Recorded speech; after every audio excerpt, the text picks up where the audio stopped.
गोपाल मेरे कब्जे में है। अब वो आपको तभी मिलेगा जब आप मेरी एक शर्त मान लेंगे।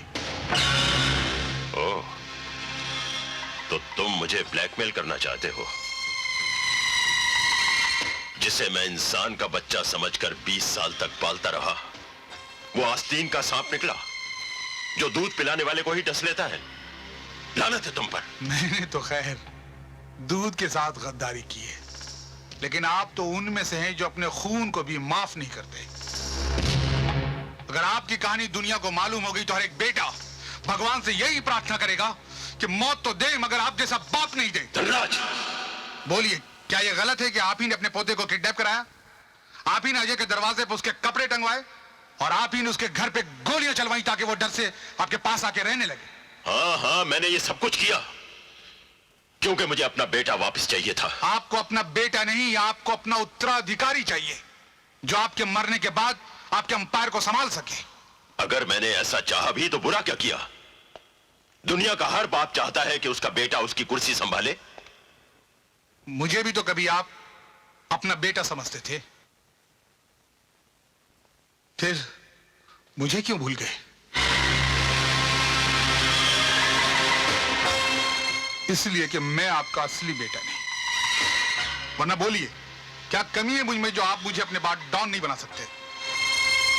क्या मैंने आपके साथ वफादारी नहीं की या आपके लिए खून नहीं बहाया? जब जब जरूरत पड़ी मैंने आपके लिए खून बहाया, लेकिन मैं आपका असली बेटा नहीं हूं ना, इसलिए मेरा खून भी आपकी नजरों में गटर का पानी बन गया जिसके बह जाने से किसी को कोई अफसोस नहीं होता। तुमने जितने खून बहाए हैं उससे कहीं ज्यादा मैंने अपने बेटे को खून के आंसू रुलाए हैं। पहले मैं उसका कर्ज चुकाऊंगा। डॉन मेरा बेटा ही बनेगा। नहीं, मैं ऐसा हरगिज नहीं होने दूंगा। नागेश्वर के फैसले के खिलाफ जो भी गया उसका अंजाम जानते हो? सिर्फ मुझे ही मालूम है कि इस वक्त गोपाल कहां है, इसलिए मेरा अंजाम सोचने से पहले गोपाल का अंजाम सोच लो मिस्टर नागेश्वर। धनराज, तुम्हें वो कहावत याद है ना? बिल्ली अपने बच्चे को गांव के 100 घर दिखाती है लेकिन खुद उनका पता नहीं भूल जाती। तुम गोपाल को कहां कहां छुपा सकते हो मुझे सब मालूम है, इसलिए मुझे गोपाल के अंजाम की कोई चिंता नहीं।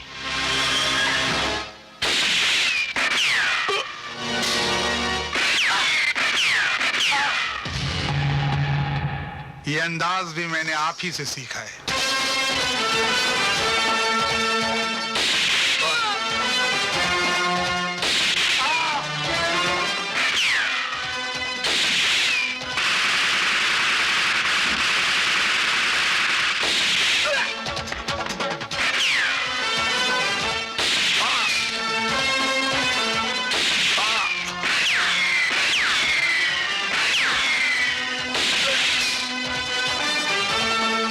डैडी,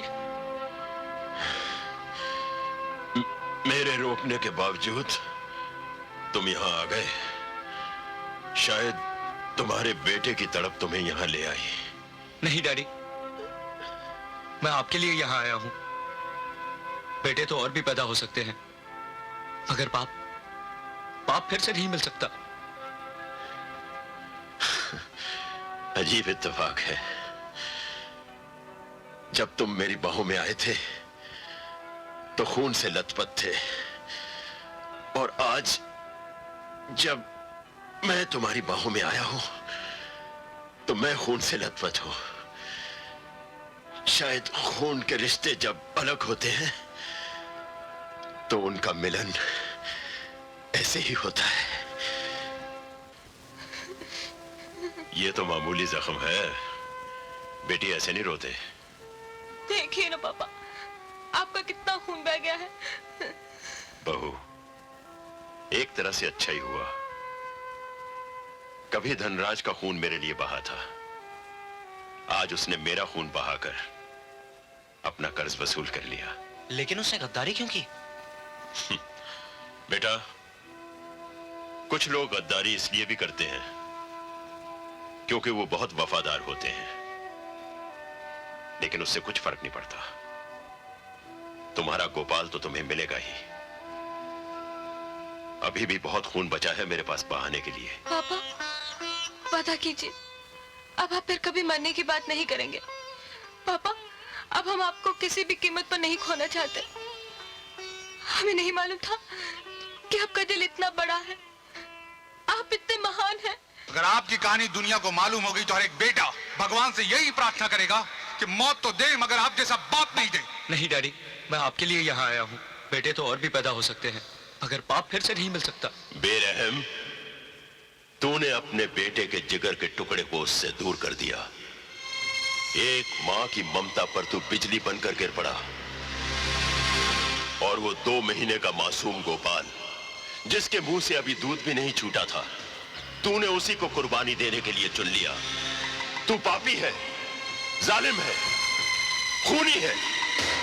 नागेश्वर, तेरे पापों का कोई प्रायश्चित नहीं है, कोई प्रायश्चित नहीं है। दुर्गा माँ, लोग तो तेरे पास वरदान मांगने आते हैं, लेकिन मैं आज अपने कर्मों की सजा मांगने आया हूं।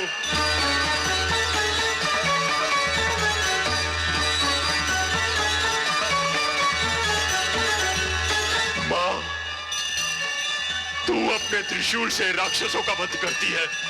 तुझे माँ होने की सौगंध, आज तू मेरा भी वध कर दे।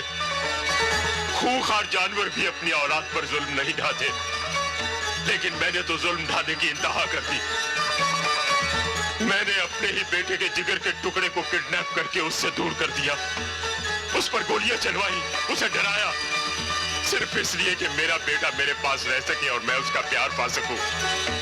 लेकिन मैं ये भूल गया कि किसी का प्यार पाने के लिए बलिदान देना चाहिए। मैं तो उसकी खुशियों की बलि चढ़ाता गया, बलि चढ़ाता गया। बोलो माँ, उस नन्हे से गोपाल ने मेरा क्या बिगाड़ा था? मैंने तो निर्दयी बनकर उस फूल को भी कांटों में उलझा दिया। माँ, मुझे क्षमा नहीं करना, मुझे क्षमा नहीं करना। मेरा वध कर दो माँ, माँ मेरा वध कर दो।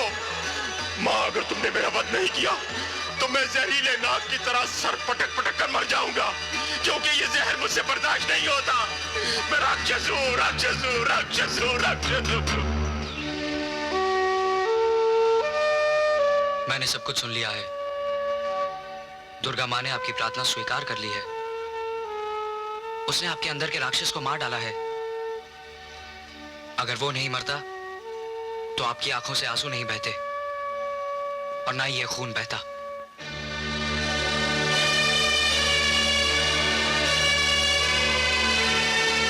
सचमुच वो राक्षस मर चुका है, और अब जो मेरे सामने खड़ा है वो मेरा 20 साल पहले खोया हुआ पाप है, जिसे मैं दोबारा नहीं खोना चाहता। डैडी,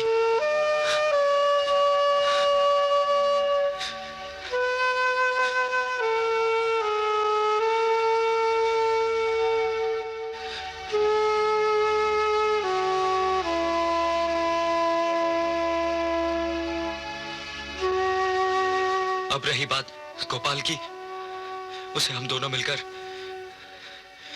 पाताल से भी ढूंढ निकालेंगे।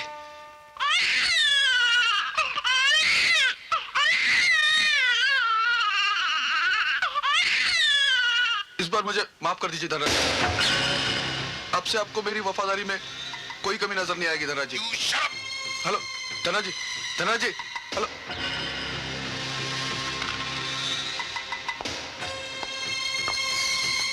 हाँ? मुझे माफ कर दीजिए सर, मुझे माफ कर दीजिए सर। सर आइंदा ऐसा नहीं होगा सर। सर मुझे माफ कर दीजिए सर, प्लीज सर प्लीज मुझे माफ कर दीजिए। गद्दार! माफ कर दीजिए सर, प्लीज मुझे माफ कर दीजिए। रुक जाइए डैडी, इसे मेरे हवाले कर दीजिए। इसका फैसला मैं करूंगा।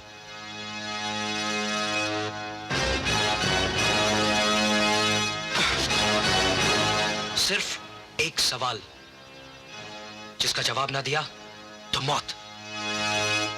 बोल बोल, धनराज ने गद्दारी क्यों की? धनराज चाहते हैं कि साहब के बाद डॉन आप नहीं, वो खुद बने।